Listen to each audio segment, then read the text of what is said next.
రైతు రుణమాఫీ కాలేదంటూ మహబూబాబాద్ జిల్లా డోర్నకల్ నియోజకవర్గంలోని నరసింహులపేట మండల కేంద్రంలోని రైతు వేదికలో రైతులు ఆందోళన చేపట్టారు. వ్యవసాయ శాఖ అధికారుల నిర్లక్ష్యంతో రుణమాఫీ కాలేదంటూ ఆవేదన వ్యక్తం చేశారు.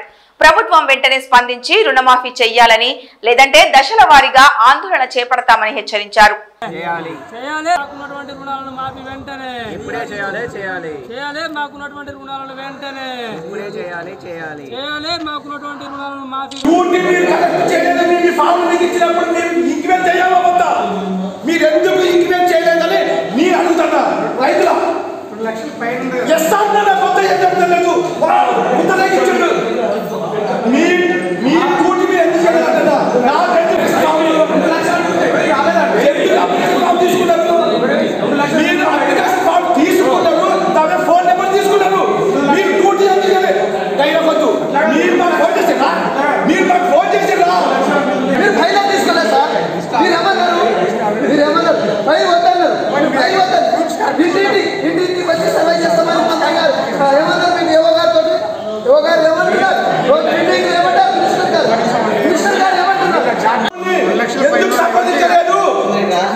తెలంగాణ రాష్ట్ర ప్రభుత్వం అధికారికంగా 2 లక్షల్లో ఉన్నటువంటి రుణమాఫీ చేస్తా అని చెప్పి డిసెంబర్ 9వ తారీఖు వరకు కటాఫ్ డేట్గా పెట్టిళ్ళు.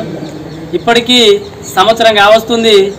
నేటికి పలు దాఫాలుగా కొంతమంది చేసినప్పటికీ 50% మంది కూడా నర్సులపేట మండల కేంద్రంలో రుణమాఫీ కాలేదు.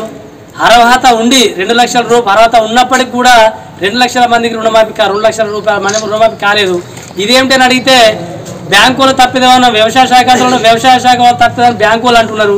ఒకరి ఆధార్ కార్డుకు ఒకరి లింకు చేసి వితండవాదంగా సమాధానం చెప్తున్నారు. అర్హత ఉన్నటువంటి రైతులు ఒరిజినల్ రైతులు 2 లక్షల రూపాయలు రైతులు లోపు ఉన్నటువంటి రైతులు ఒరిజినల్గా మేము ఈరోజు కోల్పోవడం జరిగింది. ఇప్పటికీ ప్రభుత్వం ఏమో 100% చేసినామని చెప్పాము. ప్రభుత్వం ప్రకటిస్తూ ఉంది. ఒరిజినల్గా 2 లక్షల రూపాయలు పైన వాళ్ళకేమో మిగతా అమౌంట్ కట్టుకోండి, 2 లక్షల రూపాయలు లోపు చేస్తామని చెప్తే ఇక్కడ ఉన్న రైతులు కొంతమంది కూడా మనలో ఉన్నటువంటి రైతులు కూడా 2 లక్షల పైన వాళ్ళు కూడా అమౌంట్ డిపాజిట్ చేయడం జరిగింది. ఆ డిపాజిట్ అటే పోయింది. 2 లక్షల రూపాయలు లోపున్న రుణాలు మాఫీ కాలేదు. 2 లక్షల రూపాయలు పైన పైసలు కట్టిన వాళ్ళు రుణం మాఫీ కాలేదు. ఈరోజు ప్రభుత్వం 100% కంప్లీట్ అయింది, రుణమాఫీ ఊసులేదని చెప్తుంది. ఎవరికైనా ఎక్కడ ప్రభుత్వం, ఏం ప్రభుత్వం ఇది? ఇటువంటి ప్రభుత్వం లంగ ప్రభుత్వం, ఎక్కడ చూడ దొంగ ప్రభుత్వాన్ని రైతులకు కారకపోవడానికి కారణం ఏంది? ఎందుకు అధికారులు నిర్లక్ష్యం వహిస్తున్నారా? సంబంధిత ప్రభుత్వ శాఖ నిర్లక్ష్యం వహిస్తుందా? బ్యాంకర్లు నిర్లక్ష్యం వహిస్తున్నారా? మరి దేనికి నిర్లక్ష్యం వహిస్తున్నారు? ఇప్పటివరకు ప్రభుత్వం చెప్పింది 100% కంప్లీట్ అయింది. ఇది కంప్లీట్ అయ్యే లేదు. ఇంకా 50% మంది నడుచుకోవడం మన ప్రభుత్వానికి రుణమాఫీకి ఆస్కారం ఉన్నది. కాబట్టి రుణమాఫీ ఇచ్చువ ప్రభుత్వ రైతులు చత్తువ రేపంచి